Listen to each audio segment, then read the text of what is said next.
You have 1 GB maximum memory, 3 GB of disk space per project, and some CPU shares. You can upgrade these to a lot of different features here. Okay. Plans are pretty inexpensive. $7 a month will give you these types of upgrades, or $80 for a year. And if you need more, then you can purchase more if you need to do some more heavy-duty computing. For our course, we will provide you with some upgrades once you register and send me an email with your account and get added to the course. We will upgrade your account for the duration of the course. And then finally, there's the support tickets again. If you've submitted a help message, you can look here to find out what the status is. All right, the rest of the settings are now in project specific, so let's go into our demo project and see what it looks like here. We still have the top menu bar where we have our overall settings, help, list of projects that are running, etc. And now underneath we have features related to the actual project itself. The first tab here is the list of files for the project. If we want to create a new file, we can do it here. The log tells you what's been happening on the project. And this is interesting because many people can collaborate on a project, and this will tell you then when the other collaborators were logged in and last looking at things. You can search the project, and then the settings for the project is the next interesting thing. Here you can set the title and the demo. There's warnings for this project that it does not have internet access, so we cannot do some of these. Once you have paid for an account, you can add some quotas, for example, enabling internet access here or increasing the idle timeout, the amount of memory the project can use, etc. You can also collaborate, so if you search for someone who has an account on the system with their email address, you can add them here, and this will allow them to view all the files and edit the files, etc. All right. As I said, this is a computer running on a cloud, a virtual computer, and occasionally you may need to restart the computer if things get into a bad state. You would do this through the project setting page. Restart the project here. I'm going to do that right now. This will kill any processes that are running and then restart everything fresh. If you need help for this particular project, please make sure you include this project ID in the support ticket, and that will tell them exactly which project is not working so you can do it. Generally, you'll use the web interface for running code and interacting with notebooks and that, but if you need to, you can SSH directly in to this project server, and that's what this SSH into the project does. So to do this, you will have to set up passwordless authentication using SSH into the server.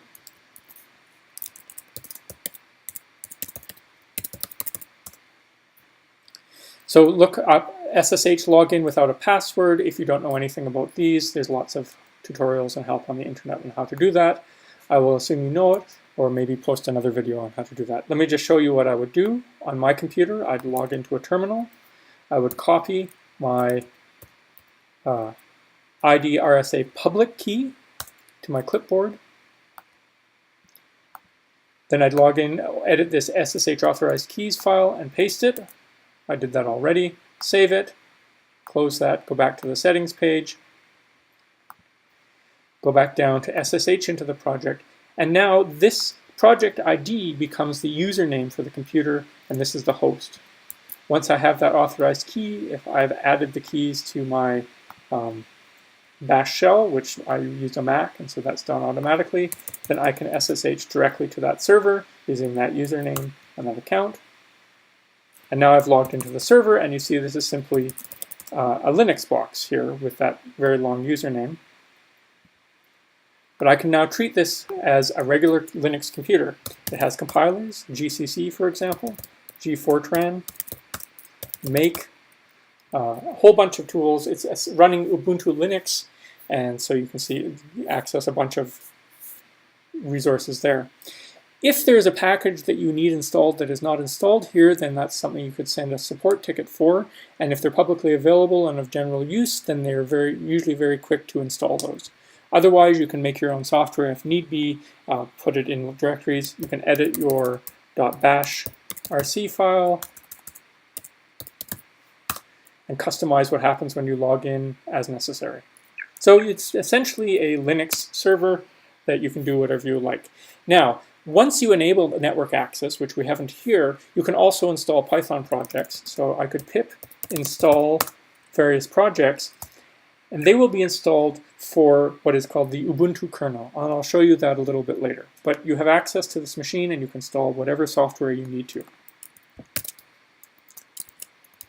If you don't want to use SSH to access a Linux terminal, then that's another feature that you can do. You can create a new file here, and you can choose the file to be a terminal.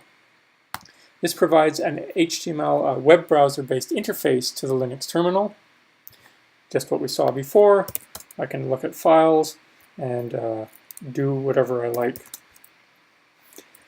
at the command prompt here. And this will be saved in this file 2002.6. I could have renamed it .term for later use.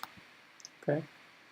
Oh, at some point here, this occasionally happens. The connection to the notebook server could not be established, and so there was an issue with the network connection. That would mean I can't run any code right now because this is not connected. Probably this was triggered because I restarted the computer. And so now if I try and execute code, you'll see there's a star here saying this is executing, but it's not actually running. That's taking far too long for 1+1, and so this is something to know about. So it says that I cannot connect to the server. And so one thing I might do is click this here and see if it can reconnect to the kernel. Sometimes that works, and if it doesn't work, then I can go back over here and I can restart the kernel manually. Try restarting the kernel now. Now the kernel is starting. Now it's ready to go.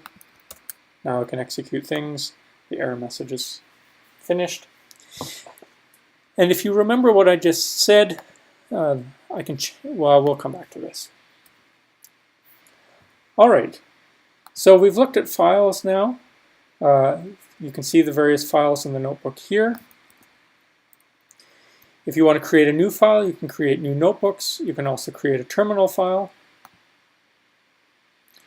Let's just briefly explore the types of files that can be created. You can create a Sage Math worksheet. This was the primary purpose for Sage Mathcloud. It's a computer algebra system that's based on Python called Sage. And this acts as a replacement, an open source replacement for Mathematica or Maple. It provides a lot of symbolic features, and in some areas, especially where the creators of Sage are working mathematically, apparently the feature set is better than available for Mathematica or Maple. So if you need those types of services, then I suggest you create some of these Sage Math worksheets and explore that. We will not use those for our course. The second is the Jupyter Notebook. We've already talked about this. Jupyter stands for Julia, Python, and Terminal.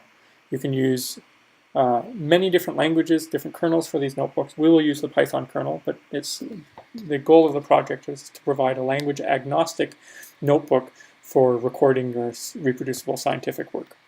You can create LaTeX documents for use in writing papers, etc.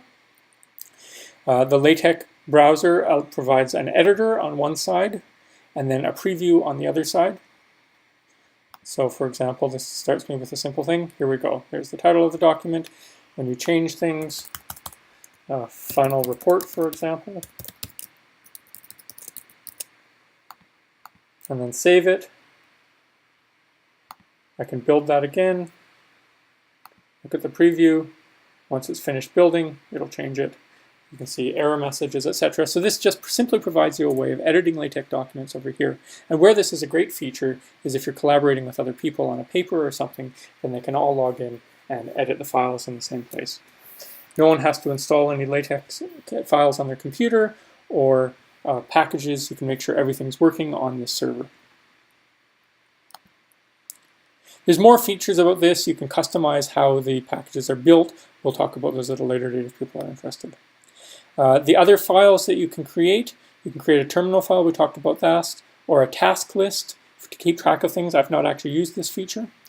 Once you enable internet access, you can download files from the internet, or you can drag and drop files here.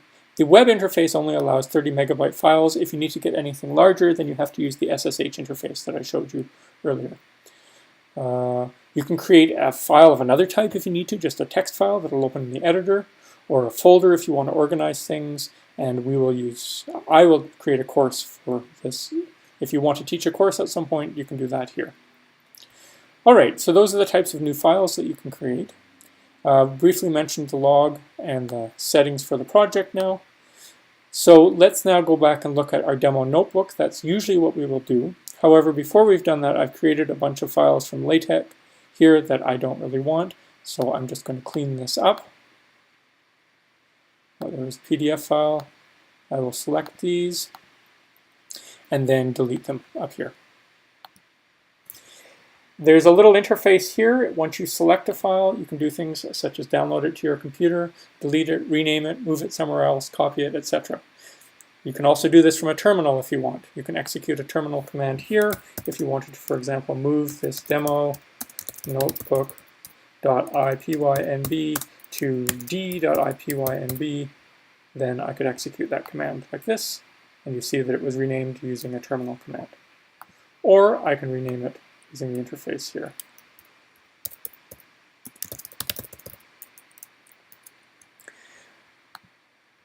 I want to show another feature here, which is quite impressive for Sage Mathcloud, is that it keeps backups. So there is a way of doing this in individual notebooks, but you can go and look at historical snapshots of the project. And if you get into a mistake where you delete some files that you needed before, then quite often you can go back into the snapshots and recover that. It's a sort of an automatic backup. And they've taken great pains to make sure people do not lose work.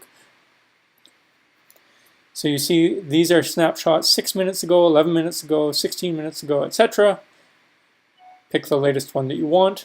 This was demo notebook. I wanted that one. So I can now take a look at that file if necessary. It's in this snapshots 2006, and I might want to move that back to my home directory because I deleted it. Oh, there's an issue here. Oh, I cannot move it because it's in a snapshot directory, and that's a read-only directory for backup, but I could probably make a copy. Let me try making a copy. There we go, made a copy. So if I go back to my files, I should see the, all right. So I'm clicking on files and nothing appears to be happening. That's because I'm already in the file browser, but I'm at the home directory, snapshots, in this particular snapshot from about 7 minutes ago.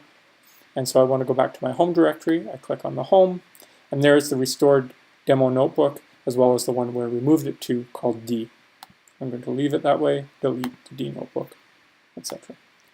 Okay, so you can manipulate files this way. You can use backup to go back in the history, see what's changed. You can make files public, etc. There's some other features here. Refresh the page, change the sorting, etc., or add collaborators to a project. So these are some other features in Sage Mathcloud.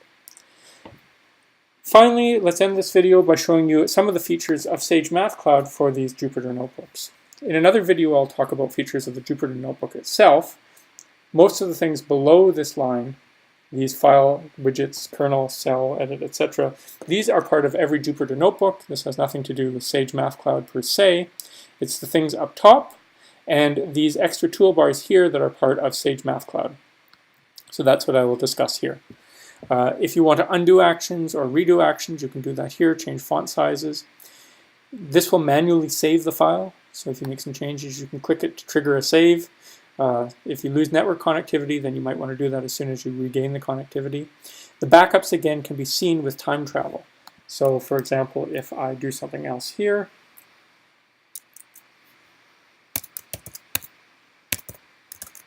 okay, create a long integer, then I can click time travel and I can go back and see what the notebook looked like in the past. And there's a slider here. I can see previous revisions. So that was before I did that. A long time ago, I was just executing a few things. I haven't done much interesting with this notebook, but I have a history of it, and then I can revert the live version to whatever I did. So if you find that you're losing work for some reason, and this can happen if you're collaborating, and someone's browser overwrites your file and they didn't change things, occasionally this happens when two people are editing the same file, you can recover from things like this by using this time machine, time travel, or going up to the files and doing the backups. Although for an individual file, such as the notebook, the time travel is definitely the way to go. Okay, there's options to publish files publicly as HTML so that people can see them, etc. And a button here to reload the notebook if something goes wrong. Sometimes this will be important. All right, the rest of the features are all part of Jupyter Notebooks. We'll discuss that in another video. Those are the primary features